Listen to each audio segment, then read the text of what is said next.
내용은 이런 겁니다.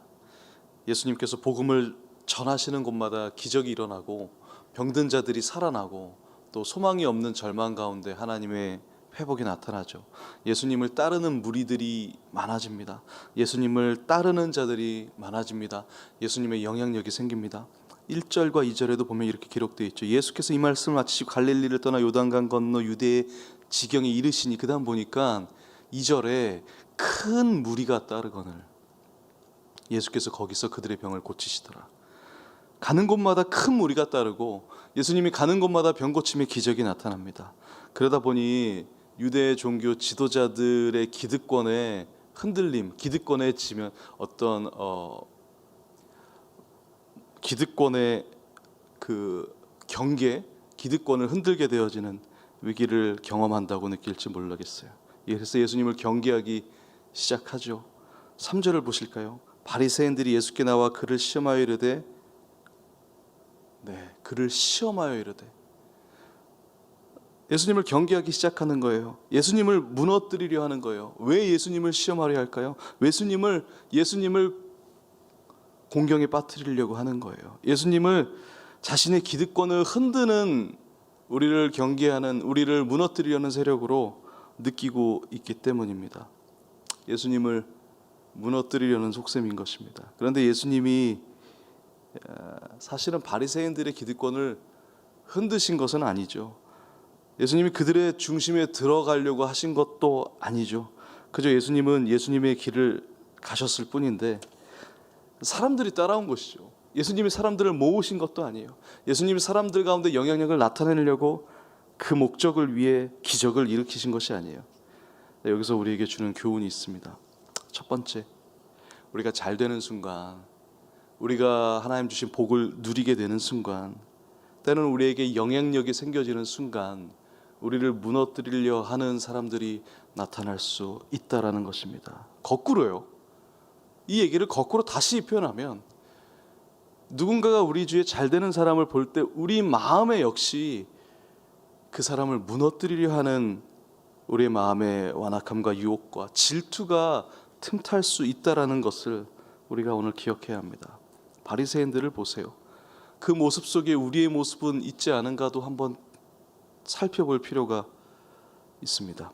그런데 이런 상황을 통해서 오늘 본문이 우리에게 나타내는 것은, 예수님은 이러한 상황에 어떻게 그들을 피해 가셨는가, 자신을 음해하려고 하는 세력들, 자신을 무너뜨리려 하는 세력들, 자신을 시험 들게 하려는 세력들을 어떻게 하여금 예수님은 그들로 하여금 피해 가실 수 있었는가, 어떻게 그 상황들을 대처하셨는가, 오늘 본문에 예수님의 모습을 통하여 그 지혜를 우리가 살펴볼 수 있습니다. 3절을 보세요. 바리새인들이 예수님을 시험하려고 이렇게 질문해요. 바리새인들이 예수께 나와 그들을 시험하여 이르되, 어떻게 말하냐면, 이 사람이 어떤 이유가 있으면 그 아내를 버리는 것이 옳습니까? 아주 태연하게 묻고 있어요. 예수님이 물어볼 게 있습니다. 어떤 이유가 있으면 우리가 아내를 버려도 되는 거죠. 이혼한 거죠. 그럴 만한 이유가 있다면 남편이 아내를 버려도 괜찮은 거죠 라는 뉘앙스로 예수님께 묻고 있어요. 이 이야기를 왜 물었느냐면, 7절에 그들의 속내가 담겨 있는데 7절을 보시면 이렇게 기록되어 있죠. 여짜오되, 그러면 어찌하여 모세는 이혼 증서를 줘서 버리라 명하였냐라는 거예요.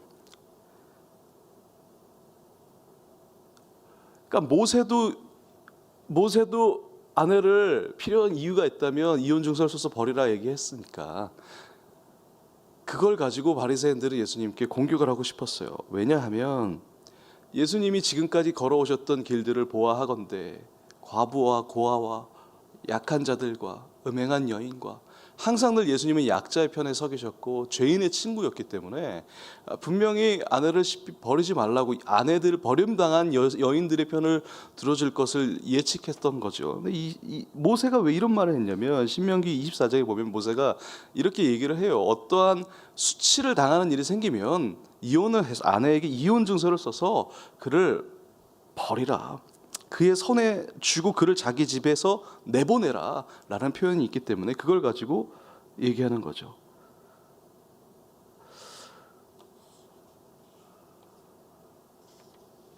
모세의 기록에 있는 이 내용을 근거로 예수님께 이야기를 하면 예수님이 이것을 근거로 제시하면 예수님이 곤란해지겠다라는 것을 계산한 거예요.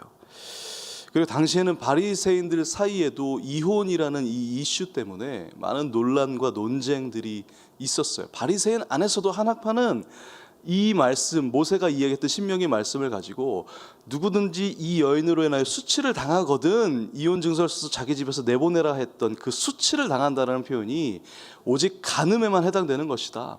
간음으로 인해서 수치를 당하는 경우에만 이혼을 할 수 있다라고 이야기하고 주장하고 있는 파가 있었고, 또 한파는 아니다, 그 수치는 오직 간음뿐만이 아니라 기뻐하지 않거나 남성들에게 어떠한 이유든 남성이 원하면 어떤 이유로 하여금 그를 집에서 내쫓을 수 있다.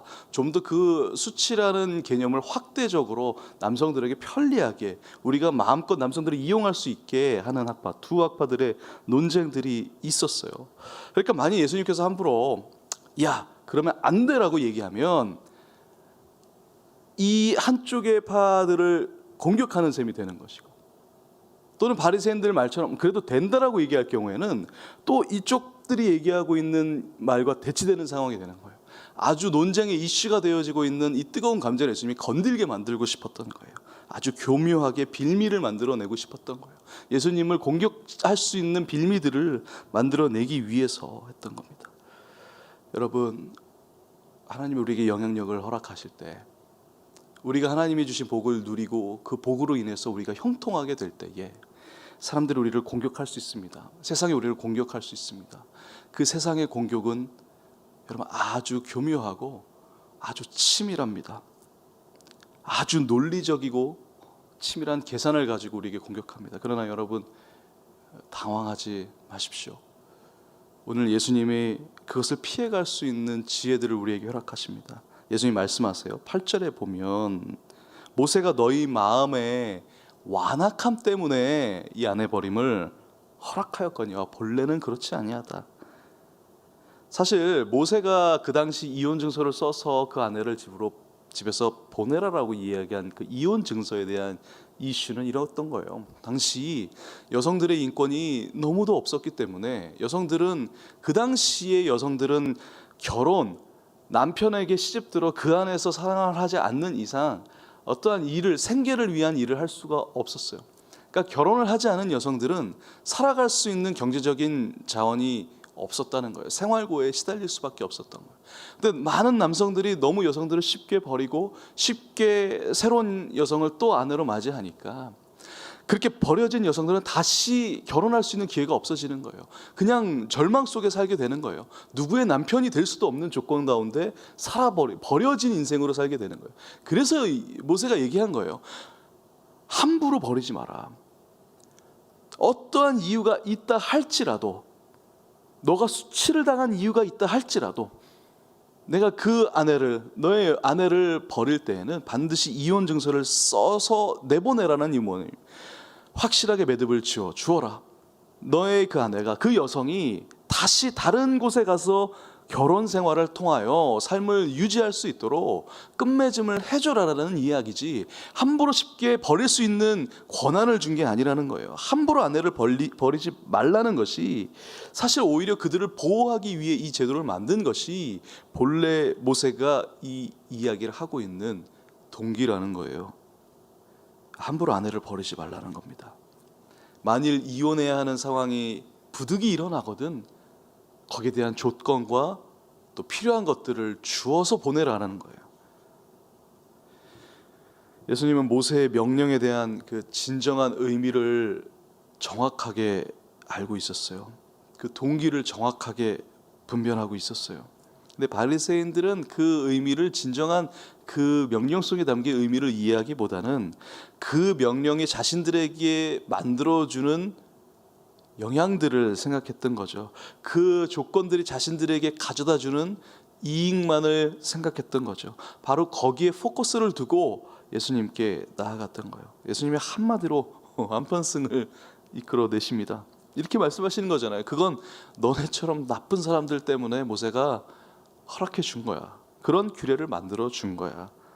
이혼을 해라 마라 이야기가 아니라 너의 아내를 함부로 생각하는, 여성들을 쉽게 여겨주는 너희 같은 완악한 마음의 남성들에게 그러지 말라고 이 얘기를 만들어 준 거야. 그러면서 하신 말씀이 내 아내를 소중히 여겨라라는 예수님의 그 마음이 담겨 있는 거죠. 본래 그런 의미인 거야. 본래는 그런 거야 라고 이야기하시는 거죠. 다시 한번 8절을 보세요. 예수님께서 이르시되 모세가 너희 마음의 완악함 때문에 아내 버림을 허락하였거니와 본래는 그런 게 아니다 라고 말씀하시고 계세요. 자, 여기서 어떤 모습이 보이나요? 바리새인들은요, 예수님을 끌고 들어오려고 해요.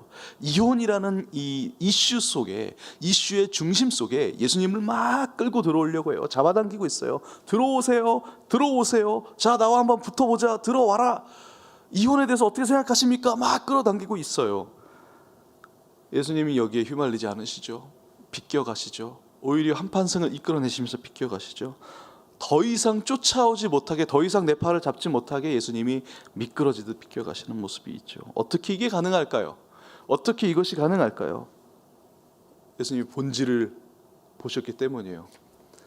이슈가 아니라 이 이슈를 만들어내고 있는 그 본질을, 그 핵심을 보셨기 때문이에요.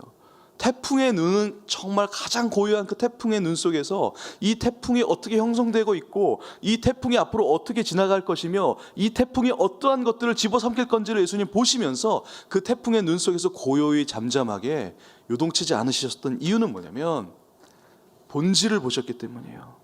만일 저였다면 같이 싸웠을 것 같아요. 만일 제가 그런 이슈에 휘말렸다면 내 논리를 가지고 네 논리가 잘못됐어라는 것을 피력하기 위해서, 변증하기 위해서 마치 내 논리가 맞다라는 것을 네 논리와 함께 같이 부딪히는 싸움들을 이뤄냈을 것 같아요. 그것을 계산하고가 아니라 감정적으로 이뤄냈을지도 몰라요. 내가 말한 건 그거야. 네가 말한 건 이거잖아. 네가 말한 건 틀렸어. 내가 말한 것이 무엇인지를 맞춰줄게 하고 들어와봐 하면 같이 들어가가지고 깊숙이 그곳에서 싸웠을 것 같아요. 여러분, 누군가가 우리를 논리적으로 공격할 때에 너무 쉽게 그 논리를 우리의 논리로 맞서지 말아야 합니다. 논리로 그 맞섬으로 논리를 상대하지 말아야 합니다. 논리로 받아치는 것을 경계해야 합니다. 왜 그러냐 하면 논리는 항상 상대적이기 때문에 그래요. 우리가 말하는 진실은 사실은 명제에 따라서 그것이 진실이 2가지 혹은 3가지가 될 수도 있어요. 이게 무슨 말이냐? 여러분, 인간과 인간 사이에 하나의 진실이 성립하기가 쉽지가 않습니다. 제가 20살 때 첫 대학을 법대를 들어갔는데 법학과 교수님 중에 이제 법철학 시간과 법학 원리 시간에 아주 저명한 교수님이셨어요. 첫 수업 시간이에요. 이 교수님이 법에 대해서, 개론에 대해서 설명을 하시는데 충격적인 이야기를 하시는 거예요. 나는 앞으로 법을 통해서 하나님이 말하는 킹덤의 진리와 세상이 말하는 진리를 가지고 정말 옳고 그름, 정의와 선을 구별하며 사는 어떤 그런 포부와 그런 어떤 야망과 꿈을 가지고 법대를 딱 들어가서 첫 수업 시간이었는데 교수님 하신 말씀이, 여러분, 법은 진실을 규명하는 도구가 아닙니다 그러시는 거예요. 그러면서 이런 말씀을 하세요. 하나의 예를 드시는 거예요. 지금 제 언어로, 지금 제 상황으로 조금 그 당시에 있었던 이야기를 조금 바꾸면 이런 거예요. 내가 당신에게 100불을 빌렸는데 시간이 지나고 100불을 갚았어요. 그런데 어느 날 연락이 옵니다. 너 왜 나한테 100불 안 갚어? 빨리 갚어. 제가 얘기합니다. 나 100불 갚았는데? 상대가 얘기해요. 언제? 그런 적이 없어 라고 발뺌을 합니다. 내가 그날 100불 갚았잖아. 상대가 얘기해요. 네가 빌려간 건 분명한데 갚은 근거가 없어. 기록이 없어. 난 받은 기억도 없어. 너 안 갚았어. 빨리 갚아내. 자, 그러면 여기서 진실은 무엇일까요? 라고 교수님이 물어보시는 거예요. 자, 여기서 진실은 무엇일까요? 법으로 이걸 어떻게 진실을 규명하겠어요? 라고 물어보시는 거예요. 그러면서 하시는 말씀이, 상대가 이걸 법정으로 가져갑니다. 재판장에게 호소를 해요. 저 사람이 저를 향해서 얘기하는 거예요. 저 사람이 나에게 100불을 가져갔는데, 자, 여기 100불을 가져갔다라는 차용 증명이 있습니다. 근데 100불을 갚지 않습니다 라고 이야기를 해요. 재판장이 저에게 물어봐요. 당신 빌려간 거 맞습니까? 예, 맞습니다. 갚은 거 맞습니다? 맞습니까? 예, 맞습니다. 그러면 갚았다는 영수증 받았습니까? 아니요, 그건 받지 않았는데요. 그럼 증거가 없네요. 받았다는 증거가 없네요. 갚았다는 증거도 없네요. 그러나 분명히 갚았습니다. 저는 억울합니다. 그러면서 교수님이 하신 말씀이, 이러한 경우에 법은 진실을 찾아내기 위해 존재하는 것이 아니라 두 사람과의 상호적인 사회 갈등을 완화시키기 위해서 이러한 판결을 내릴 가능성이 있다는 거. 어떤 판결을 내리냐면, 자, 당신은 100불을 빌려갔다고 하고 당신은 100불을 빌려줬다고 하고, 그러면 100불을 빌려간 것이 맞는데 당신은 100불을 다시 돌려받지 못했다고 얘기하고 당신은 줬다고 얘기한다면, 오케이, 당신은 당신에게 50불을 갚아라. 딱딱딱. 그러면서 교수님이 하시는 말씀이, 자, 진리는 뭘까요? 진실은 뭘까요? 진실은 여기서 중요하지 않습니다. 당신이 당신에게 50불을 갚음으로 인해서 이 문제는 해결이 된 거예요. 더 이상 이 문제를 가지고 둘이서 싸우지 말아라는 거예요. 세상의 법은 그렇다는 거예요. 그냥 이제 더 이상 싸우지 말고 이 문제로 하여금 이제 벗어나고 알아서 잘 살아라라는 거예요. 그런데 교수님이 그 다음에 재밌는 이야기를 하세요. 갑자기 100불을 빌렸다가 갚아줬던 난데, 내가 어느 날 갑자기 생각해 보니까 진실이 생각이 났어요. 무슨 진실이 생각났냐면, 그날 분명히 100불을 갚아야지 하고 제가 넣고 나갔는데 급하게 아내가 뭘 사오라고 전화가 와가지고 물건을 사러 갔는데 돈이 일단은 부족하니까 그 100불을 쓴 거예요. 그리고 잊어버렸던 거예요. 정의는 무엇인가? 진실은 무엇인가? 이 부조리하고 이 모순적인 사회 앞에서 법이란 것의 역할은 무엇인가에 대해서 질문을 던지시더라고요. 여러분, 무슨 말씀을 드리냐면, 법 또한 그러한데 인간과 인간의 이 관계 속에서 이해 갈등이 생겼을 때예요, 우리가 그것을 절대로 논리적으로 우리가 믿고 있는 진실이라고 얘기하는 그 상황을 가지고 이 문제를 해결할 수 없다라는 것을 이야기하는 거예요. 예수님도 분명히 명제를 가지고, 논리를 가지고 그들이 치고 있는 논리에 대해서 상대하실 수 있으셨어요. 그러나 예수님은 본질만 이야기하셨어요. 당신의 억울함을 호소하지 않으셨어요.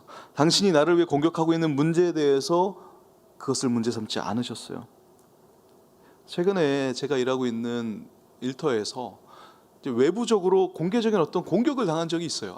심각한 문제는 아니지만 너무 마음이 속상하더라고요. 우리 모두가 마음이 속상해졌어요. 공개적인 어떤 공격을 당하니까 그 문제에 대해서 다시 피력하고 싶고 변론하고 싶고, 우리도 다시 공개적인 부분으로 돌려서 그 문제를 이슈화시키고 당신들이 얘기하는 것이 잘못됐다라는 것을 막 피력하고 싶었어요.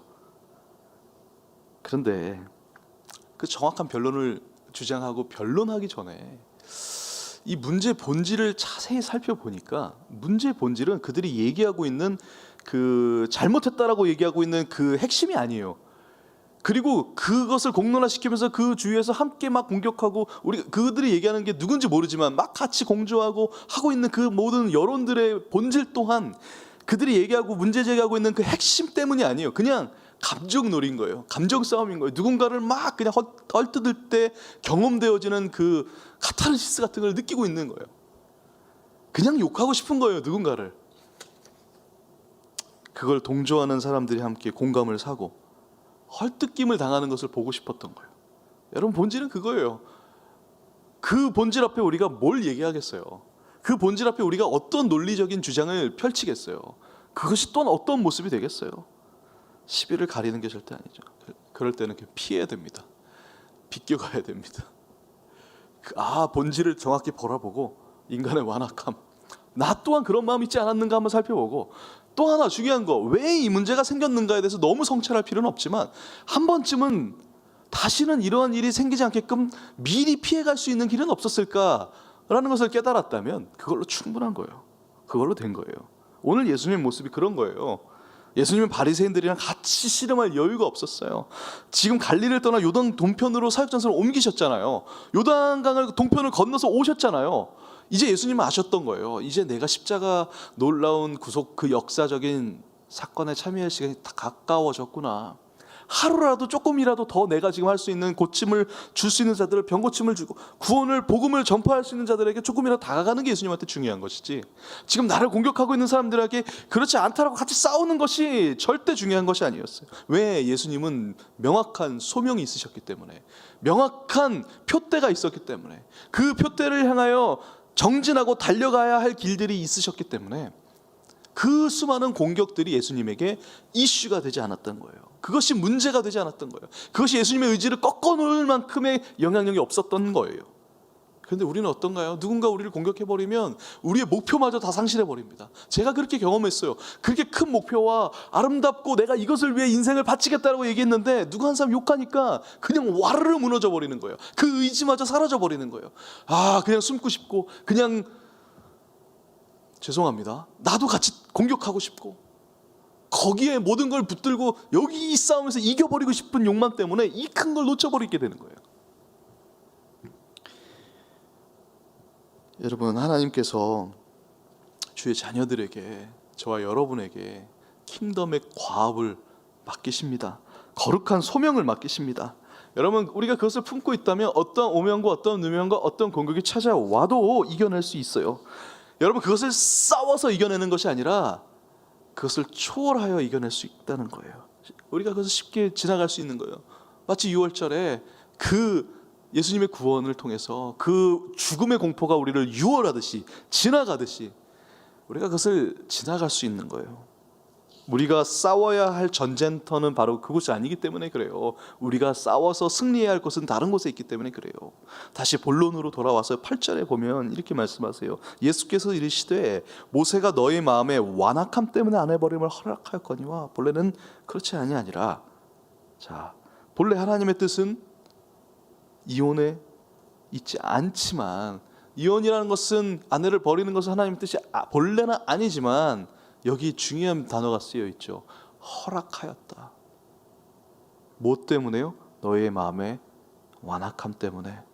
6절에 보면 하나님께서 짝지어주신 것을 절대로 하나님이 짝지어주신 것을 사람이 나누지 못할지니라. 하나님이 원하시는 뜻이 아님에도 불구하고 오늘 이 본문에는 아내버림을 허락하셨다. 너의 완악함 때문에. 자, 여기서 우리에게 주는 오늘 말씀의 또 다른 위로하심이 있습니다. 무엇이냐면, 하나님은 언제나 우리의 연약함을 허락하시는 분이라는 거예요. 우리의 연약함과 우리의 완악함을 용납하여 주신다는 거예요. 그것을 떼서 버려서 그것이 없는 우리를 품어주시는 게 아니라 그것이 있는 상태의 우리를 품어주신다는 거예요. 용납해 주신다는 거예요. 하나님의 품 안에 있기 때문에 허락되어지는 겁니다. 버린 사람에게는 허락이라는 표현이 들어가지 않아요. 아예 끊어버린 사람의 관계가 단절된 사람한테는 용납과 허락이라는 표현이 성립될 수가 없어요. 왜? 관계가 없는데. 내 자녀이기 때문에 허락이 되는 겁니다. 내 자녀이기 때문에, 내가 품고 내가 책임지는 내 아들이기 때문에 용납되고 허락이 되는 겁니다. 잘못된 길에 걸어가도 허락이 되는 겁니다. 왜? 내가 품고 잘못되면 내가 언제든지 그것을 딱 잡아서 더 이상 못 가게 잡을 수 있는 나의 바운더리 안에, 나의 책임 영역 안에 들어있기 때문에 허락하는 거예요. 이 얘기는 무슨 얘기냐? 하나님은 절대로 우리를 버리지 않으신다는 이야기예요. 하나님이 우리를 책임지시고 어떠한 상황에도 우리의 완악함 때문에 그것이 허락되어져도 하나님이 어느 순간에 그 경계를 넘어가는 순간 우리를 다시 붙잡으시는 하나님의 품 안에 우리가 있다는 것을 약속하시는 겁니다. 그래서 우리가 때로는 실수할 수 있습니다. 그래서 우리가 때로는 잘못할 수 있습니다. 그래서 우리가 때로는 절망의 결과를 우리의 실수 때문에 초래할 수 있습니다. 그러나 여러분, 그런다 할지라도 절망하지 않으셔도 됩니다. 너무 괴로워하지 않아도 됩니다. 너무 자책하지 않으셔야 합니다. 너무 그것 때문에 괴로워하시면 안 됩니다. 왜요? 하나님이 허락하셨으니까. 분명히 하나님 뜻이 아님에도 불구하고 허락하셨으니까. 왜? 괜찮아, 내가 책임질 거니까. 괜찮아. 우리 자녀들에게 그럴 때 있잖아요. 잘못해도 이 자녀가 그것 때문에 너무 괴로워하고 너무 슬퍼하고 그 결과가 너무 안 좋은 결과를 우리에게 가져와도 그 슬퍼하는 자녀 때문에 우리가 이렇게 얘기하잖아요. 괜찮아, 괜찮아. 그 괜찮아라는 고백 속에 뭐가 있냐면, 아빠가 해줄게, 걱정하지 마. 네가 다 날렸어도 아빠가 채워줄게, 걱정하지 마. 괜찮아. 그게 하나님의 마음이라는 거예요. 그래서 하나님은 그것을 선용해서 우리의 완악함까지도 선용하셔서 하나님의 영광으로 바꾸시는 분이라는 약속이 오늘 이 예수님이 말씀하신 완악하였으나 허락하였다라는 그 단어 속에 그 하나님의 사랑의 비밀이 담겨 있다라는 거예요. 자, 마지막입니다. 그래서 예수님이 결국 결혼에 대한 소중함을 말씀하세요. 이혼 함부로 하지 말라라는 거예요. 하나님의 뜻은 이혼에 있지 않다라는 거예요. 그러나 너희가 필요할 때 하나님 때로는 허락하신다는 거예요. 그리고 그것을 자책하지 말라는 거예요. 그 상황에서 내가 너를 아름답게 책임져 주겠다라는 거예요. 자, 그런데 제자들의 반응이 아주 흥미롭습니다. 이렇게 이야기를 해요. 9절과 10절 한번 보세요. 9절과 10절 말씀에 내가 너희에게 말하노니 누구든지 음행한 이유 외에 아내를 버리고 다른 데 장가드는 자는 간음함이라. 10절에 보세요. 그랬더니 제자들이 이렇게 얘기를 해요. 제자들이 이르되 예수님, 만약 사람이 아내에게 이렇게 해야 된다면 장가 안 가는 게 좋겠네요. 저는 이 말씀을 보면서 한참을 읽었어요. 이게 지금 무슨 말이지? 제자들이 어떤 뉘앙스로 얘기하고 있는 것이지? 그리고 이제 주석을 찾아봤어요. 이게 무슨 말이지? 무슨 상황이지? 여러분, 이게 무슨 뜻이냐면 주석에 나와 있는 의미에 의하면 이런 거예요. 예수님이 함부로 아내를 버리지 마라. 그리고 너가 정말 함부로 버리지 마라. 끝까지 내 아내를 사랑해라. 라는 그 이야기 속에 제자들이 대답이 뭐냐면, 한 여자에게 그렇게 구속받고 한 여자를 위해서 그렇게 평생을 살아야 된다면 차라리 장가 안 가는 게 낫지 않겠습니까? 라고 되어 있네요. 그래서 제가 이걸 보면서 그래? 제자들이 그렇게 생각을 했을까? 왜 그렇게 생각을 했을까? 여기서 예수님이 하고 싶으신 말씀은 무엇일까?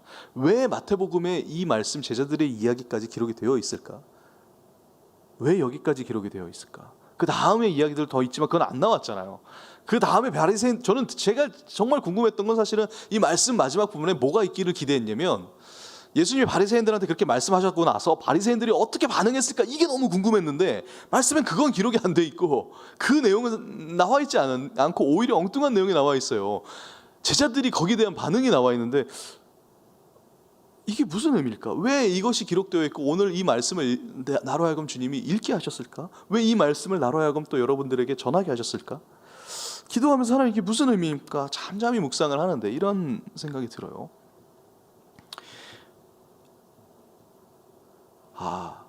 당시의 제자들도 결혼 생활이라는 것이 얼마나 어려운지를 경험했구나. 예수님이 말씀하시잖아요. 본래 사람을 하나님이 태초부터 만드실 때 여자와 남자로 만드셨고, 본래 하나님의 계획이 그렇게 만드셨던 이유는 이 서로 다른 여성과 남성이 하나가 되어 한 몸을 이루게 하시는 것의 뜻에 있었다. 여러분, 이게 쉬운 일이 아닙니다.